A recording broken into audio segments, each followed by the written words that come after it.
Welcome back to My Gathering Basket. My name is Danelle. Thank you for joining me. If this is your first time watching, welcome to My Gathering Basket. And if you've been with me for a while, thank you so much for coming back each time. And you guys, thank you for your good, sweet comments on my last episode.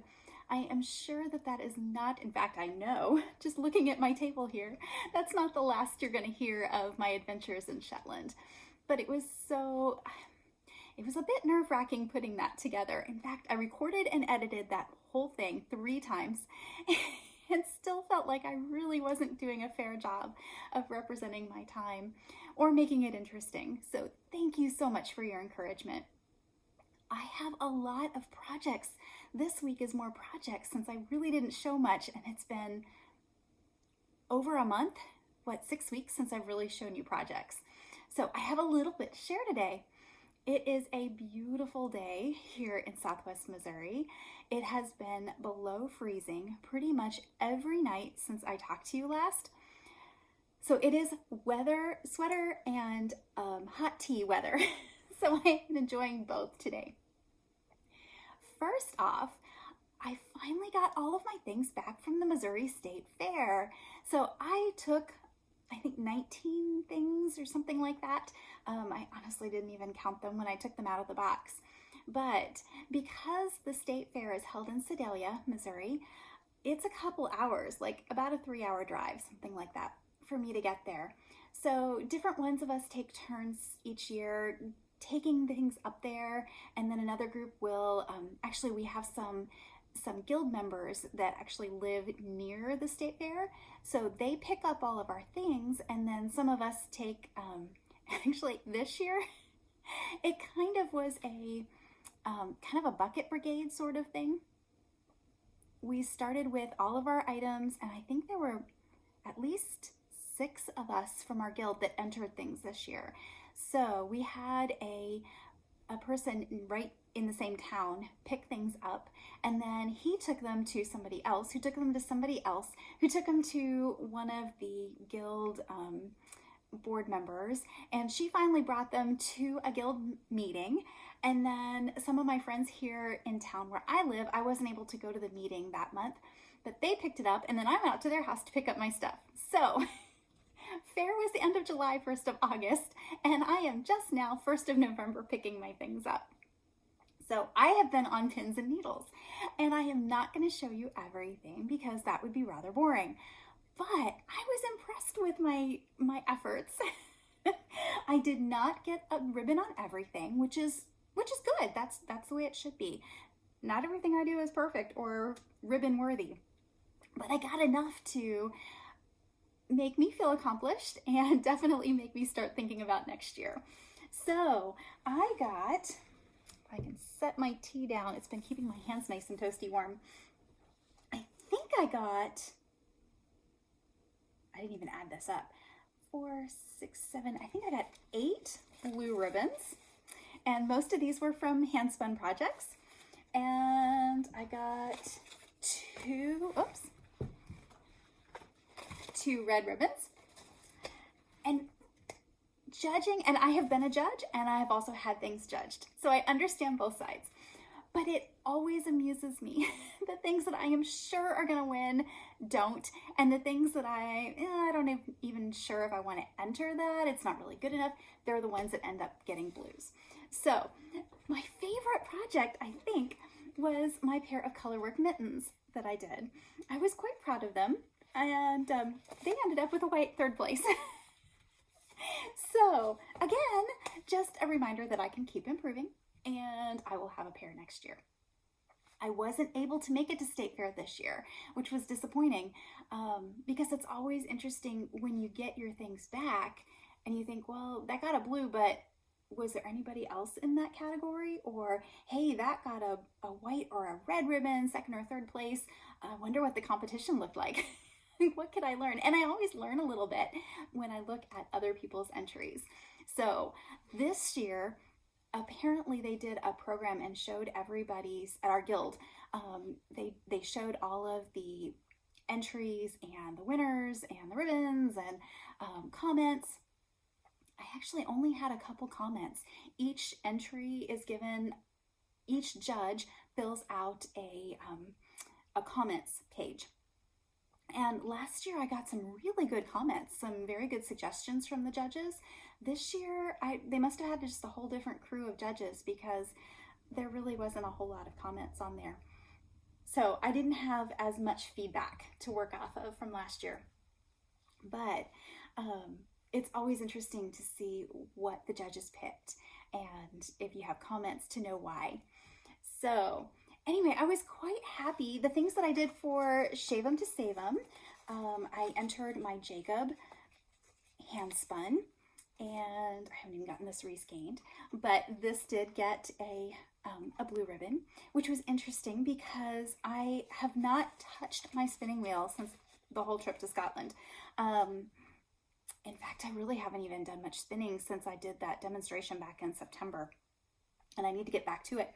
And what is currently on my wheel is the light colored Jacob.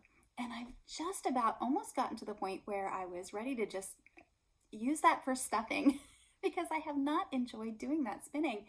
So when I got this back and I had a blue ribbon on it, and when you enter things, you have to, at least our fair, you have to put in a tag showing what it is, the category, what you spun it for, what your plans are for this yarn. And I saw that I wanted to do a color or cat, and I still really want to do that. So this kind of motivated me slightly to get back to spinning that light colored Jacob because I really do like this yarn, and I think it would show up well with a contrast. So this was one of my Shave 'em to Save 'em entries, and also made it to the fair. And then my Dorset horn that I had spun and knit up into this hat also got a blue ribbon at the fair. So I was very pleased. So of the two Shave 'em to Save 'em categories, I managed to get blue in both. So that was fun. And then my friends that did go teased me with a picture of a Best in Show ribbon. And unfortunately, I couldn't tell what had won. So I had to wait until now to find out. And this was my cotton entry. And I got a blue ribbon and Best in Show on that. So this was the Sea Isle cotton that I had spun up on my e-spinner. It's not thread fine, not sewing thread fine, but for me, this was pretty fine, and I was impressed with the consistency, and so were the judges. So, yay! This was like one of my goals. Someday I want to win a Best in Show, and I did it. It would not have been what I anticipated, what I thought might have won Best in Show, but that was such a fun surprise. So I have 4 more cotton rovings, different kinds of rovings that I got in a sampler a couple years ago, and I am slowly, I think I've made, I can't remember if I've spun 2 or 3. I've spun at least 2 of the different cottons in there, so I have 3 or 4 more yet to spin. I believe there was 6 to begin with. So I still have a lot, and at an average of 1 every other year, that sampler is gonna last me a while. So I'm hoping I can get another one of them, maybe a natural colored cotton, spun for next year's entry. So that's a quick review of my fair. So I'm finally finishing up my summer escapades. But I was able to get a little bit of current knitting done. The first thing, and this is a tale of woe, I was working on a pair of socks. This pair of the Eeyore's Rainbow by Mustache Yarns. I was so excited. I started this back in May, forgot about it. This was my first time working two at a time, toe up on one circular needle. So it was a bit of an adventure, a learning. I was kind of enjoying it. I'm not sure that would be my preferred method. I tend to be a one circular, like a long circular magic loop. But I took these to Scotland with me, and this was my plain train knitting. I was able to get quite a bit done and finished up the pair. Got home, I think I had maybe a toe to finish after I got home. I can't remember. But when I got home, got them all kitchenered up and tried to put them on, they are about 1.5 inches too short. Now I thought because it was toe up and I did a underbed gusset heel. So there's a double gusset there. And so the measuring here is really important from the toe to where you start the gussets. And I was sure I measured that several times. I thought I had it correct. I don't know what I was measuring or what measurement I was going off of that was wrong, but I just happily knit away and didn't really think about it. Got all the way done, got this one, all the ends all woven in, got the second one finished, and I did this because I thought this was fun to show. So this is the way we would normally hold a sock, right? Stockinette side out. And then when I turned it inside out to weave in the ends, this is what it looked like, almost a tweed. I kind of almost like that as well, or better. I thought that was interesting. I love looking at the back sides, and it just almost marled a little bit. So I kind of liked that. But when I turned this inside out, I was on the last end. I was weaving in this end, and I thought, man, I'm gonna try those on. So, because it just looked small, and I have small feet, but tried it on, and yeah, there was no way that I was going to. When I tried it on, I think my ankle came about to here. So the problem is 2 at a time, toe up, right? So the mistake I made on one, I also made on the other. So I have a very small pair of socks. Now, I could try to find somebody with like a US size 5 foot. I'm not even sure that would fit. But I really like this yarn. I'm a little selfish with it. I really like this, especially the colorway name.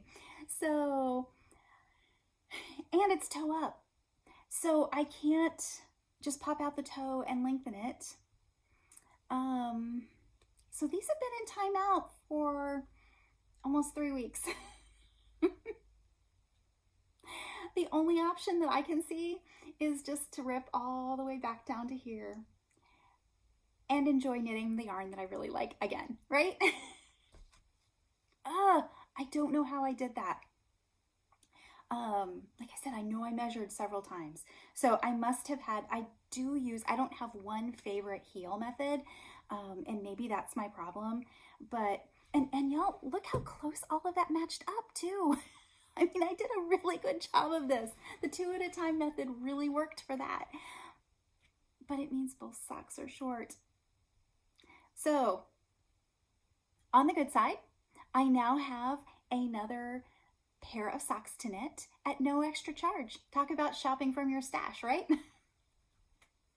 So these may sit for a little bit. Who knows? Maybe next May I'll put it on as an anniversary of 1 year when I started it and restart it. I just don't quite have the time. I've got a bunch of other projects I'm working on, and right now I just don't have the motivation to redo them. But one thing I have learned is that when something like this happens, just rip it out instead of looking at it. So now that I've shown you what a knitting idiot I was, maybe now I'll sit down this afternoon and just rip the cuffs out of these, get back down to the heel. I will definitely, I was going to say probably, but I will definitely do these 1 at a time so that I get the fit right. Now, if you're a 2 at a time sock knitter, I'm so jealous because it really was nice to have them both done at the same time and know that the fit was the same. It really wasn't an error of the method. Other than doing them 2 at a time, I think it was a little harder to try them on. Normally on just a magic loop, 1 long circular, I would have tried them on by the time I got probably to here, and I would have learned my mistake a little faster and it would have been easier to rip out. But otherwise, the 2 at a time method is fantastic. It wasn't quite as easy, I didn't think, to stick in my purse and do on the go. So I didn't end up doing as much of this as I thought I would when I was traveling. Just because it did take a little bit of time to get your needles out, get everything kind of sorted as far as the 2 yarn balls. It was just a little bit awkward for traveling. I'm sure there's ways around it. It's a great method. I may try it again someday, but this was a bit of a bummer. So that was my journey to the frog pond, I guess, for that. On the other hand, some things that have worked well. I came back and of course I'm all excited about color work and my time on Shetland, and I made this cute little Christmas bauble. So the backstory on this, Jameson of Shetland put out, right after we got back, put out a request for people to knit Christmas baubles, and using any kind of yarn from all over the world. And they were asking people to send them to their shop in Lerwick, Shetland. They're going to use them as a Christmas window display. And then after they're done with them, they're going to give them to the MRI Mockers group, which is the one that is the Harriet's hat and all of those, raising money to try to get an MRI scanner on Shetland. So they're going to donate all these balls to that group to put on their website and sell to raise money for their fundraiser. So I thought, I've got yarn. I have little bits of yarn. Something like this doesn't take much. It doesn't take much time, or at least I didn't think so. But I had all the yarn. I had the supplies. I'd been saving little bits of wool from spinning that, maybe shortcuts, things like that, to use for stuffing. I'd talked about that before. So I had all the supplies, and I thought I'll just take an afternoon and knit one up. So this was a free pattern, and I will link below to the website. I believe it's Marianne. I'm going to get her name wrong, but it's a designer that had several of these patterns, and because of the fundraiser, was letting her pattern for free, had taken the cost off of it so that people could knit these and send them into Jameson of Shetland. Now, here's the thing. I only got one done, and I don't think they were wanting them by the middle of November for their display. I'm thinking, just watching it on Instagram, they probably have more at this point than they need for a display. So I don't know that it really is necessary. They could still use them for the fundraiser. But the cost to send one Christmas bauble to Shetland, I haven't looked it up yet, but if it's very much, honestly, I may just make a donation to them instead of sending this over, and then I can have this as a reminder. I would like to do some more. For me, it was not a quick afternoon, 1 or 2 hour type project. It did take me a little bit of time, but it's so cute. And there's still part of me that they wanted tags from where the makers were from to put with the balls. And I think it would be so much fun to represent my little part of the world in their campaign. But at the same time, if it's going to cost twice the amount to send it in postage, then it's probably, I think I'd rather just make a donation and then keep this and enjoy it myself. So we'll see.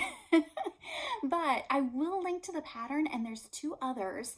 And if you're interested in making any of these, it was fun to do. It's in fact, the very first color work project that I ever did was a little Christmas sheep ball. So cute, and wasn't near as hard. The actual color work, the center part here, this is just a standard, kind of like you would do an increase for a hat. I can't remember now. I think it was 8 increases, but just a standard increase. It did have some one band of color work increases, and then this middle portion was just knit in the round straight, and then you go ahead and decrease. So really, if you wanted a beginner project, there's no reason you couldn't do all of the increases in a single color, do your color work, and then do your decreases. So, and there are lots of these. I looked them up on Pinterest to find some others. There is one pattern that I am itching to make that has a nativity scene around the center of the ball. So if I get that made up, I will show you. But if you are interested in making these, they would be a really sweet Christmas gift too. So that's one project that I got done. And then I swore I would never sell my knitting. I do work with crochet. I do sell my crochet, and I do work as a sample maker for some crochet designers. So for me, crochet has become definitely more business than pleasure. And at some point that'll probably change back, because when I get back to crochet, I do really enjoy it. but my knitting is kind of my escape. It's my thing. I don't do it as a business. But I got wheedled into, you remember the cup cozies that I showed you like way back episodes ago? It's my scrap project. And a coworker at the quilt shop said, hey, I'd really like to do some of those for Christmas presents. Is there any chance I could talk you into making and selling me a few of them? So I said yes. And then I got a crochet sample project for a huge Afghan at the same time. So I am working on that. I'm in a little bit of a hold up waiting for some more yarn to be shipped. So in the meantime, I thought, well, I'll go ahead and start making some of those cup cozies so that Heather can have a few for gifts. And then, okay, you know that I also weave rugs, right? So, and I had shoulder problems, and I haven't even touched my loom in a year. Plus I hadn't been able to do farmers markets this summer, and that's really where I was selling my rugs. So I had about 10-15 of them made up, just stored in a closet, and I didn't know what to do with them. And with having a backlog of rugs made, it kind of took away the motivation to weave more. But I have so many scraps, pieces of fabric already cut up, ready to weave, and I really want to get back to it.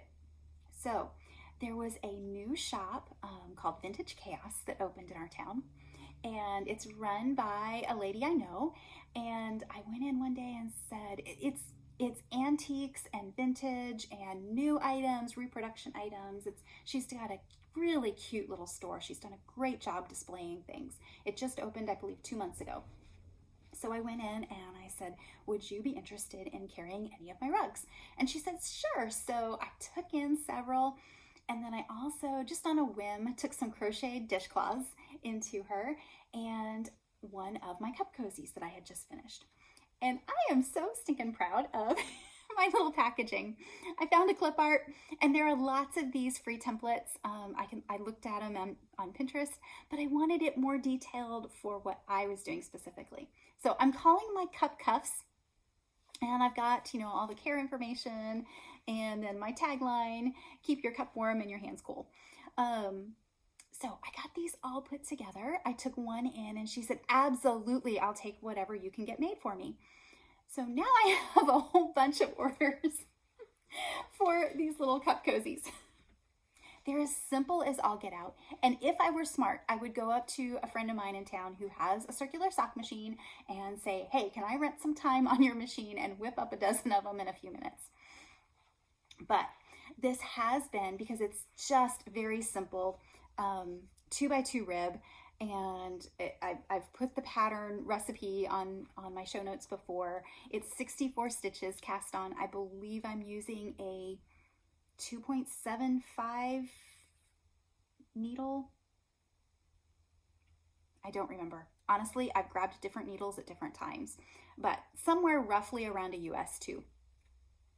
And they're just, I think it's 32 stitches or something like, or rows, 64 stitches and somewhere around 32 rows, or whenever my scrap of yarn runs out. Great way to use up scraps. In fact, this was 2 different. I had a little bit of this and a little bit of this, so I just put scraps together. Great way to use up sock yarn. This was actually 2 balls of yarn. I had this is all Peyton's Croy in their sock yarn. I love it for sock yarn. And I had some of it's a blue, green, and gray wide stripes, and I've made socks out of that before, and I loved it, but I didn't have quite enough. This takes just about 8 grams of that yarn to do one of these. So I didn't have quite enough. So I just alternated every other row with a solid gray. So a little bit different look. And I am working on one out of this, which is a really fun combination. It just makes little mini stripes.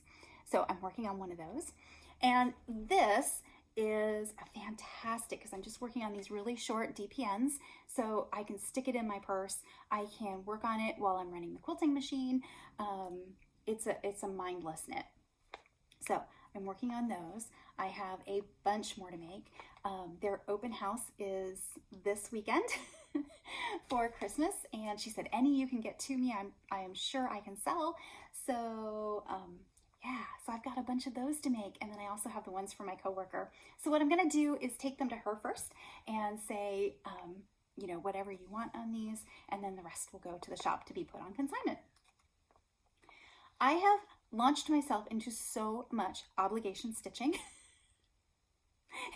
It's a little frustrating. I don't normally do that, but it's all been okay, and it's all stitching that I enjoy and I can do for other people. The other one that I have, this is causing me slight stress.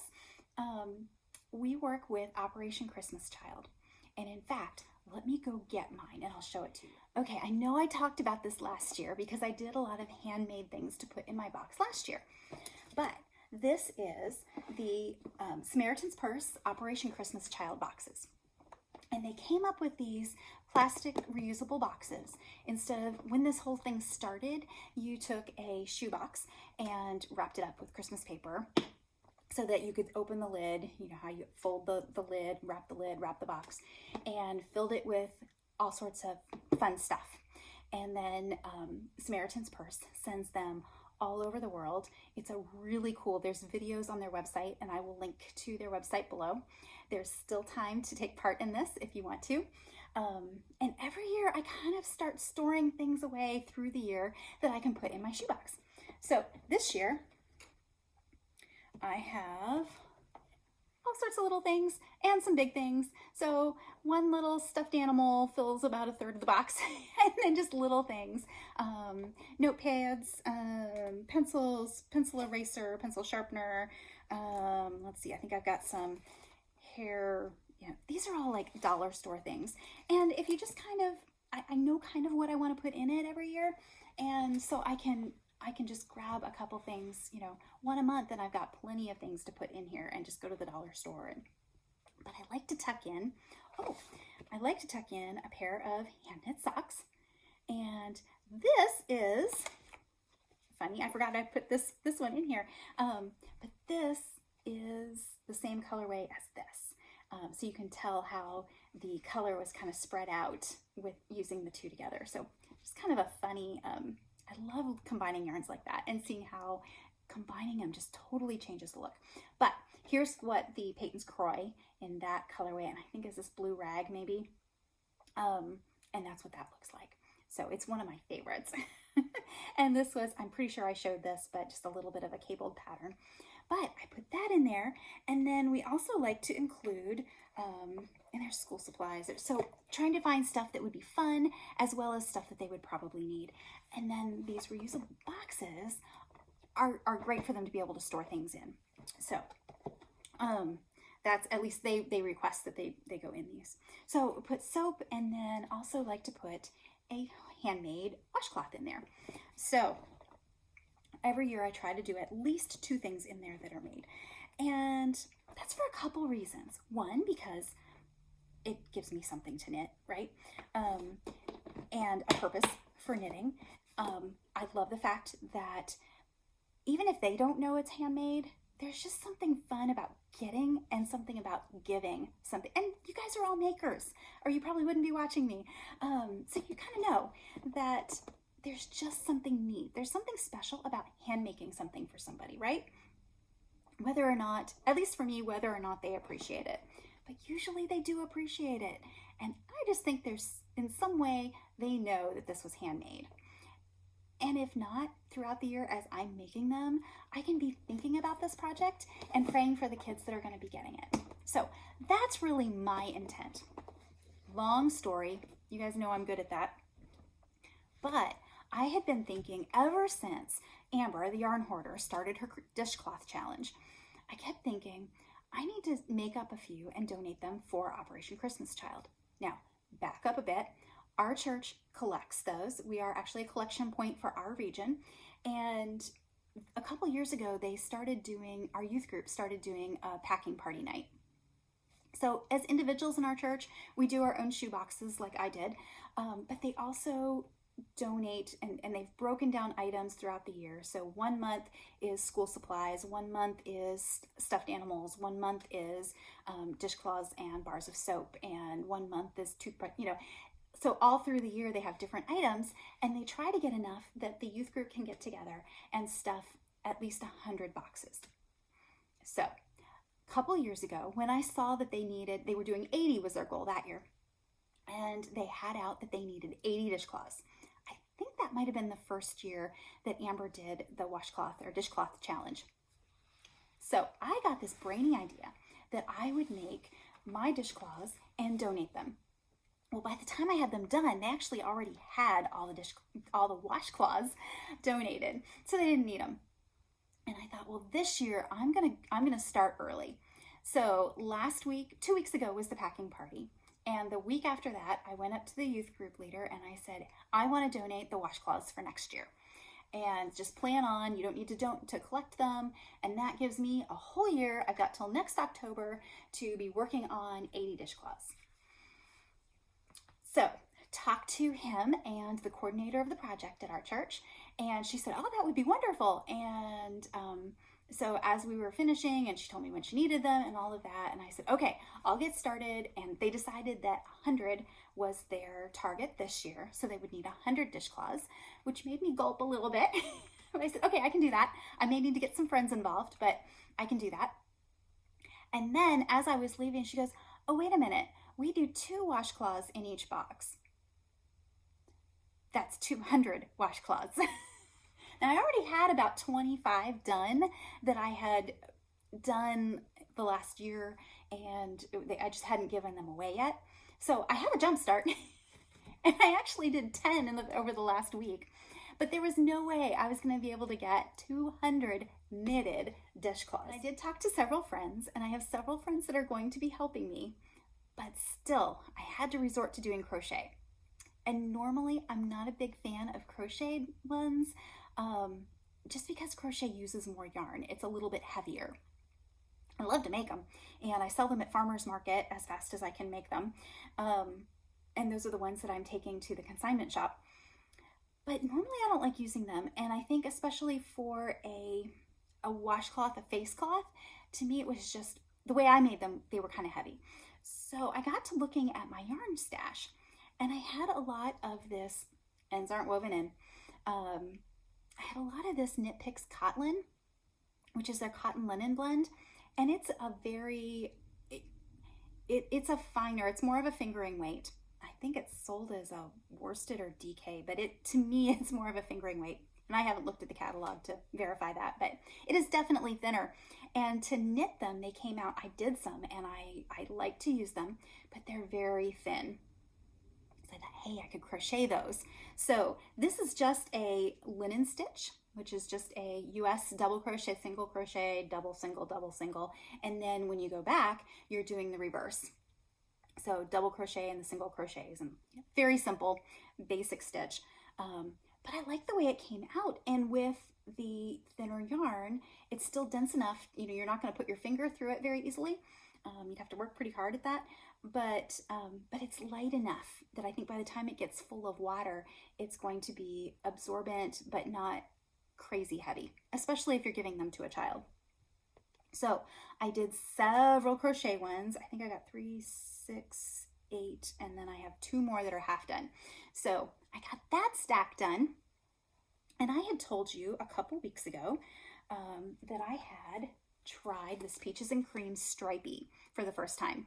And I did a knitted, just grandma's favorite. And I was curious how it would look with the stripes going horizontal, and how it would look crocheted. So I gave it a try. And this is my crocheted linen stitch. I thought that turned out cute versus my crochet or my knitted. So I like how those turned out. And then I had 2 colorways. So I did those. And then I did this one knit, just a basket weave. And that's my favorite for face cloths, is this basket weave pattern. So I did that, and again, I have my yarn tails. hanging out. One night I'm just going to sit down and do all of those. And then I did one crocheted. So, and one ball, I believe they're 50-gram balls, if I remember right. Yeah, 56 grams, 2 ounces. So in one of these, I was able to get these 2 done, and oh no, I got these done minus, I'm saying this all awkward. I got all of this one and up to here. Yeah, up to here on this one. So I had to buy a second yarn ball, but I think I'll have, by the time I finished this one, I'll have at least one more crocheted one out of that ball. That was awkward. So I got 2. If I had done knitted, I would have gotten 2 and a piece out of this, at least. So it really wasn't all that bad. I think it cost $1.77 at Walmart, if I remember right. So not bad. And I really like the way they look, and I really like the way the crocheted ones look. So those are super simple fast. I can do one of those in between 30 and 40 minutes, something like that. So, which is a good thing if I have to do that many. And I do have at least 2 local friends that are going to help me with this, they said. And then I'm going to talk to them about putting an announcement in our bulletin to see if I only know of 1 or 2 other crocheters and 1 other knitter at my church. But I'm kind of thinking there's people I don't realize do knitting and crocheting. So I think I'm going to put an announcement and just say, if anybody would like to help me, you are welcome. Anyway, that's a lot of dishcloth knitting that I've gotten done.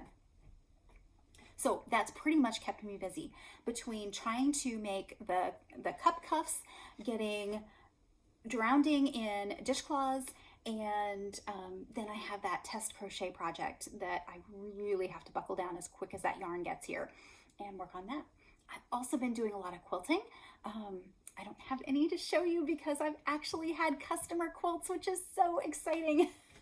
So I have quilted up several things for people in town that I know that have trusted me with their quilts. And now I can actually say that I've sold 2 quilts now. So I have a business, right? And I am hoping to get some branding stuff done. I haven't come up with a name for my quilting business or anything, so I'm not sure exactly what that's going to be called, and I'm hoping to do a website, and I've got all sorts of plans busting in my head, but yeah, that'll be to come.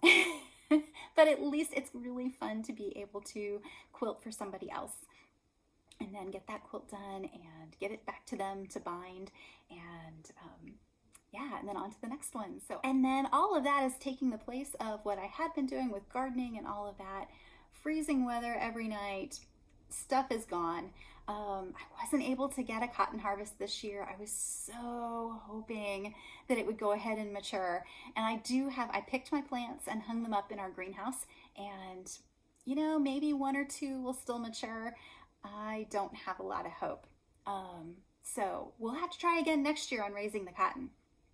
It's just a weird year between a wet spring and then early frost, early freeze. Those long crops just didn't make it. The other one, I thought this was so much fun, I had to show you. The other one that I kept talking about was my loofah sponge gourds. So here's my biggest one. They got massive. And these aren't even as long as they should have gotten. If we'd had another month, these things would have been even bigger. Obviously, you can tell they are still green. They are not supposed to be picked until they're turning yellow to brown. The inside, the sponge part, doesn't actually get completely mature until the outside is pretty much looks dead. So these guys are in the cucumber family, and they do not tolerate any chill, which is really funny because they don't even start to set on until the days start getting shorter. Well, if you're down south, you have a fairly long growing season from the time the days start getting shorter till you have a freeze. But where I live, especially this year, there wasn't a whole lot of time. There was just weeks. So they didn't get as much time to grow as I would like. But I've been told by people in my growing region that you can bring them in green and let them dry. You can actually peel. I did peel a couple of them, and I saw the ones that were more immature. And there were fibers. It did look like a sponge inside, but it wasn't very much. And by the time I got them rinsed out, it really wouldn't have been a usable piece. But it gave me some hope that maybe if these guys dry enough, I'll be able to at least get a couple sponges. I may not be able to get seed to save. These are full of seeds. That's one of the hard parts of harvesting them. And when I get to that point, I'll be glad to show you. But they're full of seeds. Imagine a cucumber. How many seeds are in a cucumber? So these have the same roughly amount of seeds in them. And in theory, these are heirlooms. So you can save that seed and have your seed for next year. But in order to save the seed needs to be mature. And typically that doesn't happen until the fruit is pretty well dead. So I don't know that I'll be able to save them. I'll probably have to, in fact, I think I've got seeds still we didn't use the whole packet. So I'll have enough to plant next year, and we'll see what next year holds. A gardener's mantra is next year, maybe next year. So I'm excited to at least get this far because the beginning of September, I didn't even think I'd have any pickable fruit, let alone anything that would mature. So I picked 32 of them. A lot of them were maybe half this size. I really don't expect them. I don't anticipate I will get anything usable out of them, but there were about a dozen that were about this size. So I brought 6 inside and I have 6 out in the greenhouse. I wasn't sure what the cold temperatures would do to them while they're still moist inside. I was afraid that would make them mushy. So I brought the nicest looking 6 inside, and I'm just kind of waiting, not very patiently, for them to go ahead and dry and the outside to go ahead and turn brown. I'm following a few other YouTube podcasters and their tutorials on these. I'm really, really hoping that it works and I have at least 1 or 2 sponges to show for my effort. I know there's a whole bunch more that I wanted to tell you, but this is already getting long, and that'll give me something to talk about next time because, next time it may all be dishcloths and cup cozies is all I have to show for my time. So in that case, maybe I'll remember what else I was supposed to tell you this time and I'll have something else to share. I hope you are having a wonderful fall. Oh my goodness, we are racing towards the end of the year. I don't know that I'm going to do a whole lot as far as handmade gifts this year, at least not for myself or for my family, but that's okay. I don't have to do that every year, and you have permission to make for Christmas gifts or not make for Christmas gifts. So this year will probably be my off year, and then next year I'll do something handmade. So I don't really have a lot in that respect, but there's still so much I want to get made and so many things that I kind of had personal goals. I didn't do an official Make 9, but I kind of had my hopes. And some of those I've gotten done and some I haven't. Some will not get done, but that just means I have something to look forward to next year, right? So I hope whatever you are doing that you are not stressing out over end of the year gift knitting either, and can enjoy this nice, the longer nights are nice to be able to curl up with some knitting and some tea or coffee and just be able to enjoy our craft. So I hope you're getting a chance to do that as well. I will see you in a couple weeks. I hope you have a wonderful couple weeks of crafting ahead of you and that your gathering basket overflows with blessings until we meet again. So bye for now.